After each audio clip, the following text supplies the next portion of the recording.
Hi friends, അപ്പോൾ ഈ രാത്രി തന്നെ കാറിൽ എങ്ങോട്ടാണെന്നല്ലേ? ഞങ്ങൾ കോഴിക്കോട് വന്നിട്ട് ഇവിടുത്തെ ഒരു ഫേമസ് ഫുഡ് കഴിക്കാനായിട്ട് പോവുകയാണ്. കോഴിക്കോടൻ ബിരിയാണി.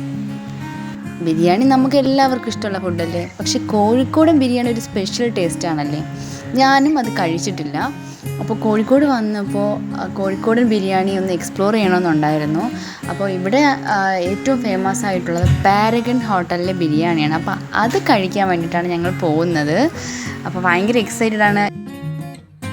ബിരിയാണി ഭയങ്കര ടേസ്റ്റാണെന്ന് ഇങ്ങനെ ഒരുപാട് പേര് പറഞ്ഞു കേട്ടിട്ടുണ്ട്. അപ്പോൾ അതെങ്ങനെയായിരിക്കും, പിന്നെ നമ്മുടെ നാട്ടിലെ അപേക്ഷിച്ച് കോഴിക്കോടൻ ബിരിയാണിയൊക്കെ സ്പെഷ്യലാണല്ലോ. അപ്പം അതൊന്ന് എക്സ്പ്ലോർ ചെയ്യാൻ വേണ്ടിയിട്ടാണ് പോകുന്നത്.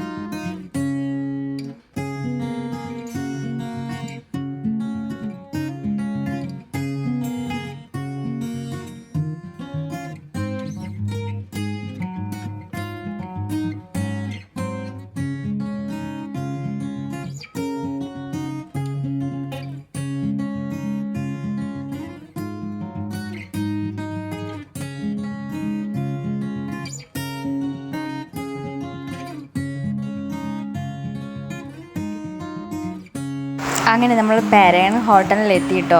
ഇനി നമുക്ക് ഇതിനുള്ളിലേക്ക് പോയിട്ട് അവിടുത്തെ കാഴ്ചകൾ കാണാം.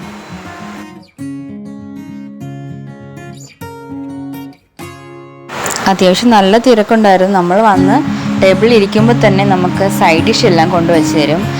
അച്ചാറ്, ചമ്മന്തി, പിന്നെ ഈ സലാഡൊക്കെ ഭയങ്കര ടേസ്റ്റാണ് കേട്ടോ.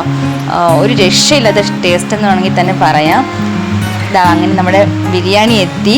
ഇനി നമ്മൾ ബിരിയാണി കഴിക്കാൻ പോവാണ്. സത്യം പറഞ്ഞാൽ ബിരിയാണി കൊണ്ടുവന്നപ്പോൾ തന്നെ അത് കണ്ട് എൻ്റെ മനസ്സും കണ്ണും ഒക്കെ നിറഞ്ഞു. കാരണം എന്താണെന്ന് വെച്ചാൽ ഒരാൾക്ക് നമ്മൾ ഓർഡർ ചെയ്ത ഫുഡിൽ തന്നെ 2 പേർക്ക് കഴിക്കാനുള്ള അത്രയും എമൗണ്ട് ബിരിയാണി അതിലുണ്ട്. ബിരിയാണിയുടെ ടേസ്റ്റ് അസാധ്യ ടേസ്റ്റാണ്. നമ്മുടെ നാട്ടിലെ ബിരിയാണിയുടെ ടേസ്റ്റ് അല്ല, അതിൽ നിന്നൊക്കെ ഒരു വ്യത്യസ്ത രുചി തന്നെയാണ്. എന്തുകൊണ്ടാണ് ഇത് വേൾഡ് ഫേമസ് ആയത് നമുക്കത് കഴിക്കുമ്പോൾ തന്നെ മനസ്സിലാവും. അത്ര ടേസ്റ്റി ആയിട്ടുള്ള ബിരിയാണിയാണ് പാരഗണിലെ ബിരിയാണി. അപ്പോൾ എല്ലാവരും കോഴിക്കോട് പോകുമ്പോൾ ഇതൊന്ന് ട്രൈ ചെയ്യണം കേട്ടോ.